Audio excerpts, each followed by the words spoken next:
Cleveland in full desperation mode, down 2-zip to Jalen Brunson and the Knicks. Travis Kelce, Taylor Swift in the house. That was about the extent of the Cleveland motivation in this one. Look at Mikal Bridges all the way. He was 11 of 15 from the field in this one. Knicks fans traveled well. They took a 9-1 lead on Cleveland. More in the first quarter. Karl-Anthony Towns, a harbinger of things to come. Cleveland's defense was atrocious. Midway through the second quarter, James Harden to the paint. Spin cycle. Harden had 19. Kelce fired up. Cleveland within 2. And then a couple possessions later, Harden all the way down Broadway to tie it at 48. Offense wasn't the problem for the Cavs. It was defense. Look at Jalen Brunson right to the cup. Brunson had 38 in game 1. He had 14 assists in game 2. In game 3, he did a little bit of everything, getting to his spot, knocking it down. Knicks in front at the break, 8-1 in the postseason when leading at halftime. Cleveland 3-6 when trailing at the half. Knicks led it by 6 at the intermission. Third quarter, more from New York. In transition, OG Anunoby to Bridges, one of 27 assists for the Knicks in this game. Midway through the third, Anunoby, what a weapon he is. You figure you got to account for Brunson and Towns. Anunoby does it all, and then Brunson to the cup. Knicks pulling away in front by 12. A minute to go in the third. Harden. And 1. Cleveland within 7 after the made free throw. But at the other end, Brunson, step back, you don't know me like that. He had a huge alley-oop assist before the end of the third quarter. Knicks led by 9, headed to the fourth. Early fourth, Hart, Bridges. The lead was 14. Cleveland had no answers. And then Landry Shamet off the bench again for the Knicks. New York in front by 14. Shamet one more time. Shamet was 4 of 5 from the field. Every one of them a three-pointer. 14 points off the bench. The Knicks in control, and then Brunson. 41 minutes, 30 points, 6 assists. It won't be talked about, but the Knicks made their free throws, 24 of 27. And this one is all over but the crying. 121, 108. The Knicks, in what was a must-win game for the Cavaliers, come away with the victory and a 3-0 series lead. You hear chants, "Let's go Knicks," MVP. Let's bring in someone who donned the jersey of both teams during his career, and that's Iman Shumpert. Iman, plenty to unpack from this game, but with the Cavs now on the cusp of elimination, what is the biggest takeaway from your perspective of what you saw in their performance tonight? I thought that they lacked a sense of urgency. I think that this is a back-to-the-wall style game. You let go of game 1. You're coming into game 3. You're trying to get your fans excited, and you're supposed to play like desperate men. Play like you haven't drank water and I don't know how long. It needed to be a desperation, and I didn't see the urgency. The biggest takeaway that I took from being able to locate times that there was no urgency was where is the transition defense for this Cavaliers team? When a person breaks past the three-point line and gets into that key situation or gets into that paint situation, there has to be 2 guards back. There has to be a last line of defense. I thought that they did a very poor job of saying, let's pay attention to the details and pay attention to the small mistakes, the little mistakes that led to easy buckets for the Knicks. Let's take those away in game 3. I didn't see that adjustment. I didn't see the attention to detail. It was honestly a disappointing performance from the Cavs. And you know, Shump, we can talk about Landry Shamet, and we will. He was great off the bench. But the Knicks starting lineup was dominant. Every player in double figures here. What is it about that group that has given Cleveland so many problems? Well, what they're doing is they're changing sides of the floor. I think early on when we watched the Knicks, especially when they had problems with scoring the basketball, they had cold spells that happened. What they did was they put Karl-Anthony Towns in a high post area. We put him on the sideline into a 21 action, and then there's cutting, there's movement, but the ball changes sides of the floor, and we have Jalen Brunson to have a great floor game and say, hey, anytime we aren't going to those actions, now that we have, and I've sprayed the ball out a little bit, I can get my wiggle room. I can get downhill. I can make sure that we get FGAs and FGMs rather than get us TOs. And I think that he's done a great job of just being patient, letting things come to him, and showing the Cavaliers that no matter what they throw at him, he's going to pick it apart. All right, Iman Shumpert following the Knicks Game 3 victory. Shump, thanks for the perspective on a night the Knicks take a commanding 3-0 series lead here in the Eastern Conference Finals. New on SportsCenter now. A lot of questions to be answered for Cavaliers head coach Kenny Atkinson. Kenny, you mentioned after Game 2 needing to go home and get your legs underneath you a little bit. Do you think that this group is out of gas? I don't want Danny. It's hard for me to judge, right? I did think their physicality and energy level was much higher than ours. Kind of just call it what it is. But credit to them. I thought their physicality really got us. They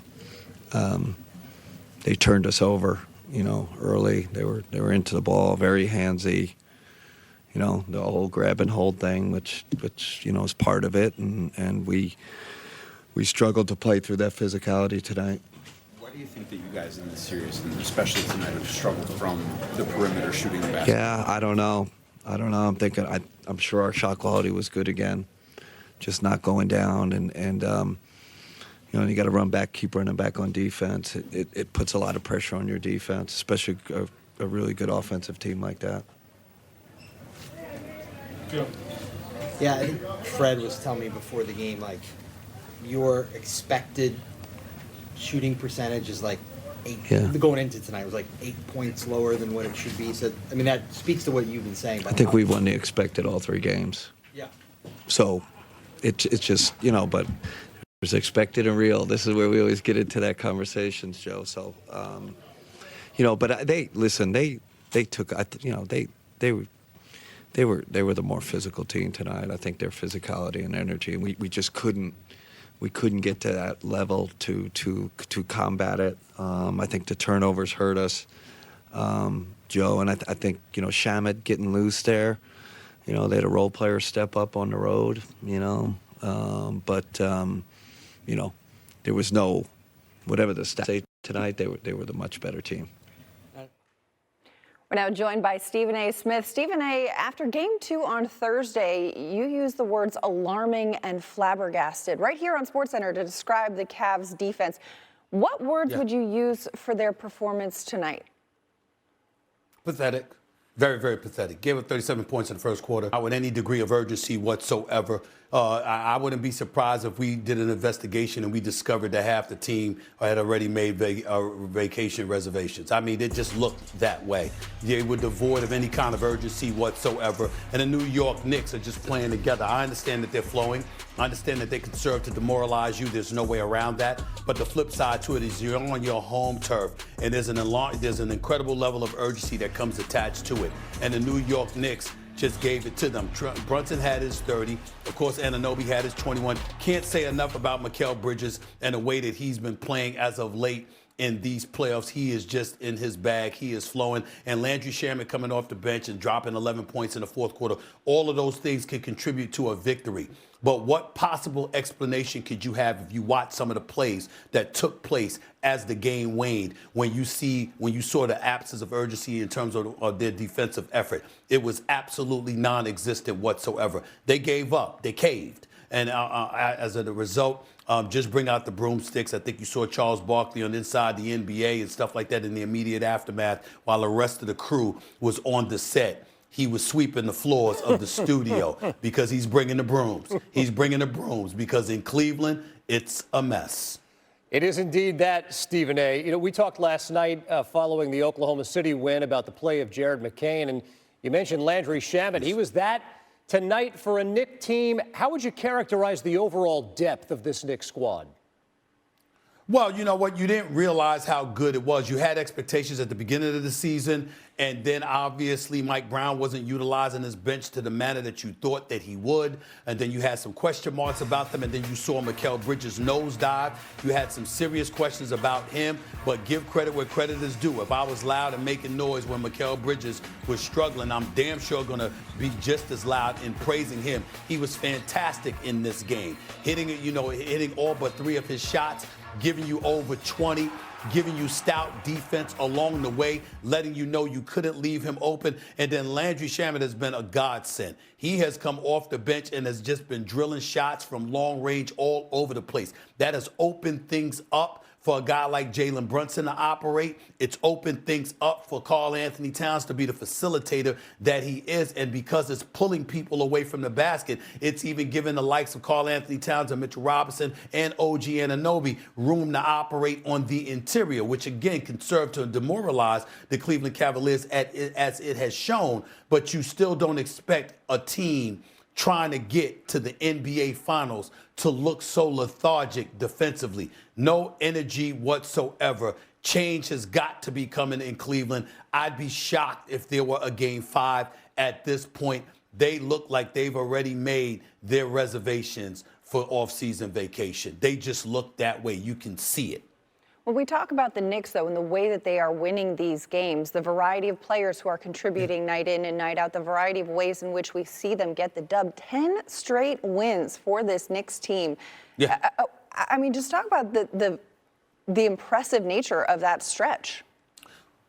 Well, here's what you have to look at when you think about the impressive nature. The New York Knicks came into this season with an owner in James Dolan that said we should make the NBA Finals.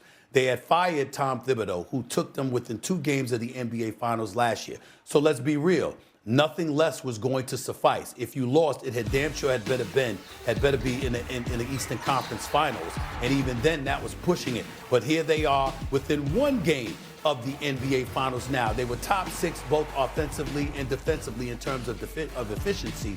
But then when you take into account the playoffs, you go down 2-1 after 2 consecutive 1-point losses to Atlanta. And what do you do thereafter? Not only do you win 3 straight, but you're up by 47 in the first half of the closeout game in Atlanta. You go up against Philly, who has a 3-1 deficit. They overcome it against Boston, knocking off the Boston Celtics. And it's supposed to be a legitimate series. You sweep them, not just beat them. You sweep them, and you blow them out their own building in a closeout game. And now here you are, having won a 3rd straight game against a Cleveland Cavaliers team, albeit back-to-back 7-game series against Orlando and Detroit, obviously. But in the end, what it comes down to is that the Knicks are a superior team because they are a team, not a compilation of individuals, with a point guard in James Harden who can't seem to play beyond the pick and roll, with a guy in Donovan Mitchell who seems completely exasperated and exhausted and overwhelmed, with big men in Jarrett Allen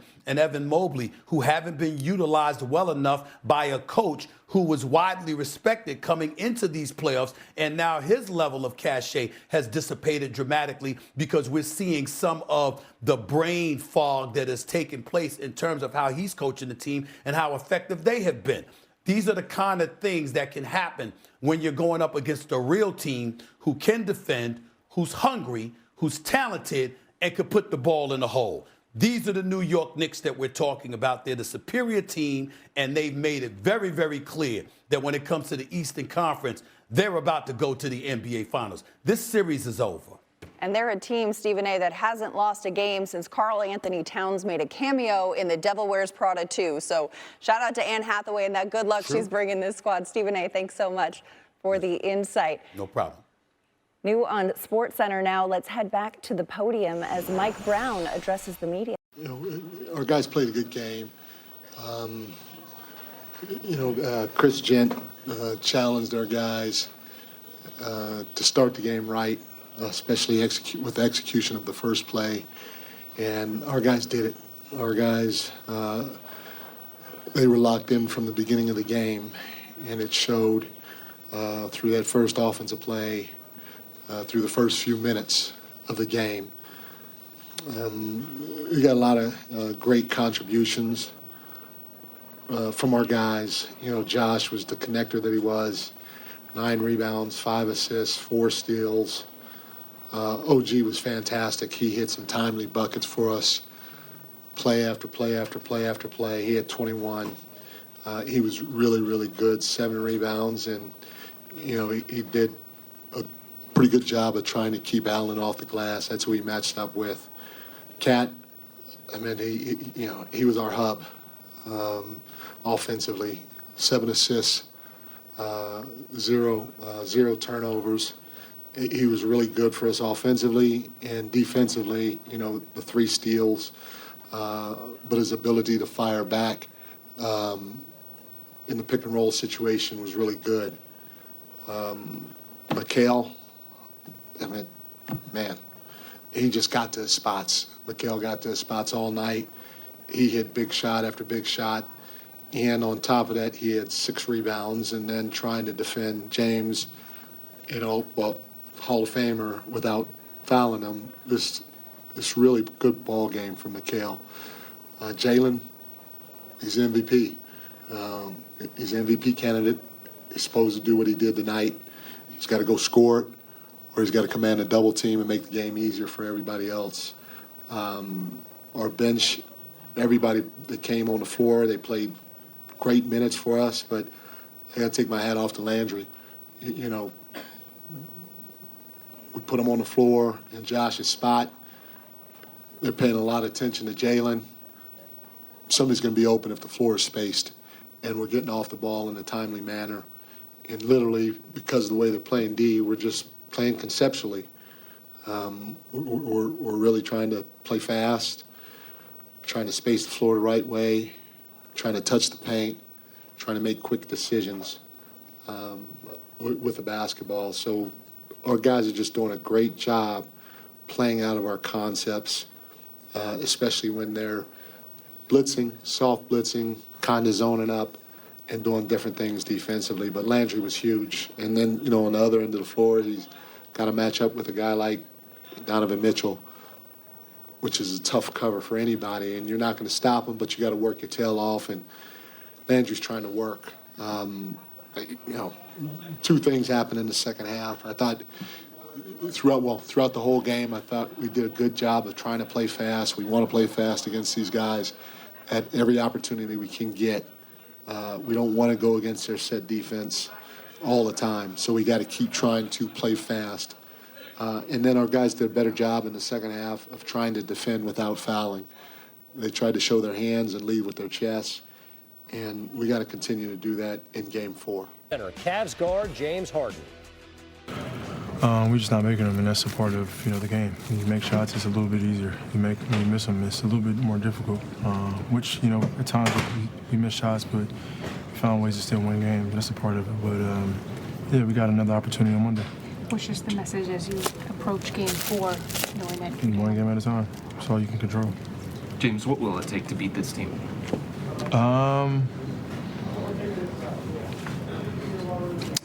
We gotta make some shots. I don't know how many shots we made or missed, but I feel like we haven't really made shots since the first couple quarters in Game 1. You gotta make shots. Not just this team, any team. James, you guys, 7 games with the Raptors, 7 with Detroit. Is fatigue a factor for this team? No excuses. We gotta game plan. We gotta execute our game plan a little bit better. And then we got to have the confidence and find out how to, you know, make some shots. We do that, then we give ourselves a chance. Kenny said that heads aren't hung. How are you guys lifting yourselves up as a team? No, we're still confident. Like, the confidence is, you know, never going away. Like, we're more than capable. You know, we just need some things to a shift change and make some shots to the series turns around. You talked about the shot making, but defensively, Last question. Sort of allowed these guys to get loose. I mean, it's when you're not making shots, is you put more pressure on your defense, so you're going to be on defense much more. You know what I mean? Then you got to take the basketball out of the rim. So that's a part of, like, basketball is obviously both sides of the ball. But if we can make some shots, it gives our defense a chance to get back and set up half court. You know what I mean? So it's a balance of both of those things. But they're a great offensive team. You know what I mean? They got to stretch big, and they obviously, Brunson handling the ball. So they're a difficult matchup, but it just makes it more difficult when you're not making shots. Then you got to keep relying on your defense, which they are a good team, so they're going to score. How much is Game 3 of the Eastern Conference Finals. Jalen Brunson listens to Justin Bieber before every game since college. Fun fact I learned about him recently. Brunson got off to a slow start in the first half, but if you need time, just take your time. Now, early in the third, Brunson hit the midi, baseline, bucket, got it. Later in the third, Knicks lead 65-57. Later in the third, Brunson, another jumper from along the baseline. What do you mean? Looking confident right here. Brunson heating up. Under a minute left in the third. Same spot, Knicks lead 89-80. Getting things going right there. Scored or assisted on 14 points in the third quarter after just 13 in the first half. Now Landry Shamet went off in the fourth quarter. Brunson kicks it out to Shamet, who knocks down the corner three. The next Knicks possession, Josh Hart kicks it out to Shamet, another triple. Knicks lead 102-88. Less than a minute later, Shamet, step back three, bucket over James Harden. He had 11 off the bench in the fourth quarter. Knicks win 121-108. Yeah, it's important. Our starts and how we start games is extremely important. I thought we had the right mentality, physicality. Thought we weathered their storms and their little runs and the swings of the game. Coach was really big on talking about the emotion of this game. Being down 2-0, coming home, you're going to get a pretty good punch from that team. So, and their crowd's going to be in it. I thought we did a really good job staying level through all of that. Got some really good performances from everyone, and we all just kind of stayed the course, stayed together. Our communication was great, and weathered their best punches tonight, and were able to come out with the win. When you hit a win they do. New on SportsCenter, OG Anunoby and Karl Anthony Towns. No, I mean, just keep your mind on the task at hand. It's game's over. We found a way to win tonight, but we got to have the same desperation like it's 0-0. It's game one. We got to go out there. We got to execute at a high level, and we got to be disciplined in our game plan. G, congrats on the win tonight. Thank you. Commanding 3-0 lead, one game away from making the finals. Last time you were not available to play for Toronto, and this time you're back from injuries. So what's your mindset going into game 4? Same team, same location. How do you guys extend the momentum? Like Kat said, just come out with desperation. Like it's still 0-0.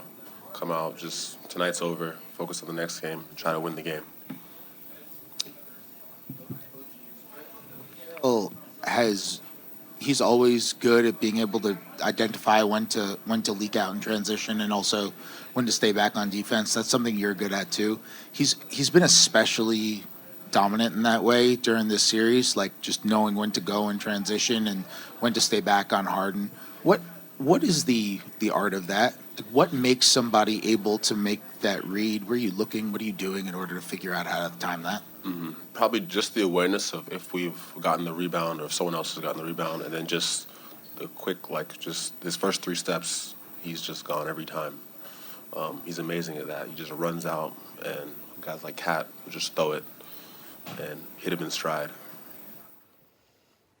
All right, so from the focus of the Knicks to what is now desperation time in Cleveland, Donovan Mitchell here on SportsCenter.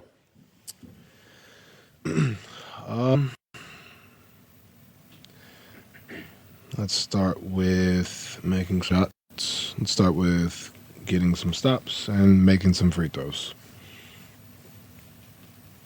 You've expressed your support for Cleveland over and over and over again and talked about how great the fans are. 1,000%. How difficult is it in Game 3 to hear the Knicks chants? I'm from New York. This doesn't shock me. They do it in every arena. It's like Cowboys fans. Just who they are. I don't think it's a Cleveland thing. It wasn't just us. You look at Philly. That's how Knicks fans are.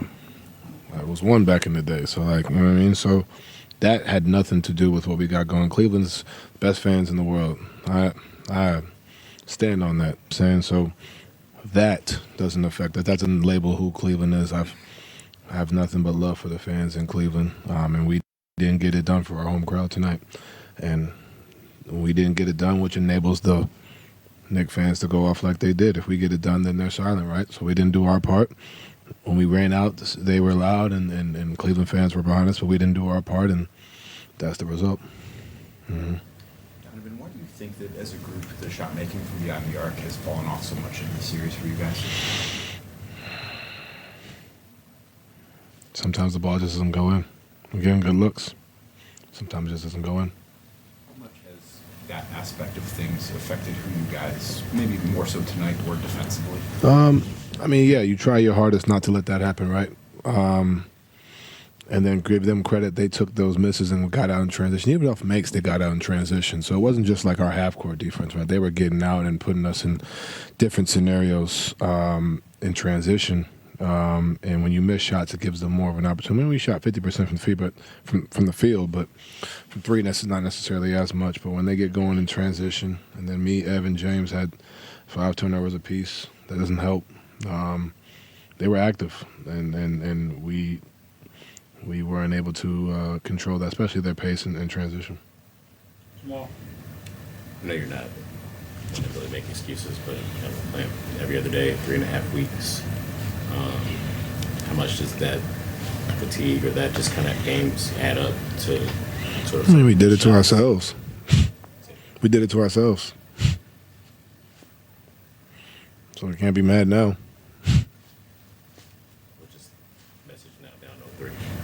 One game at a time. Let's get Monday and go from there. You brought up the turnovers on yourself there. What are they doing defensively? It looked like when Evan got into the pocket, they were really fanning out and kind of reading his reads and kind of knowing where the ball was going. Are they doing anything differently defensively to make it tougher? I'm just being active. I think they saw, like, remember, I think somebody asked me something about Evan not shooting as much in the second half of last game, or not getting a shot, because the first half he was in that game he was doing a phenomenal job of making that read, right, and we were getting good looks. Ultimately, we didn't make the shots off of those. So now they made an adjustment. They saw that we were getting open looks, and they took those away.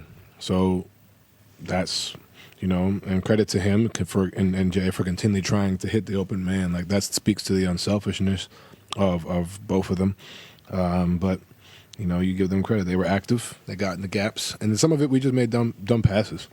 So it wasn't all of them. Sometimes it was on us too. But that would be why they made an adjustment to Evan's playmaking ability the first 2 games. And it makes it made a little bit tougher. Can we just acknowledge we have never seen a run like the one the Knicks are on this postseason? They have outscored teams by 22.5 points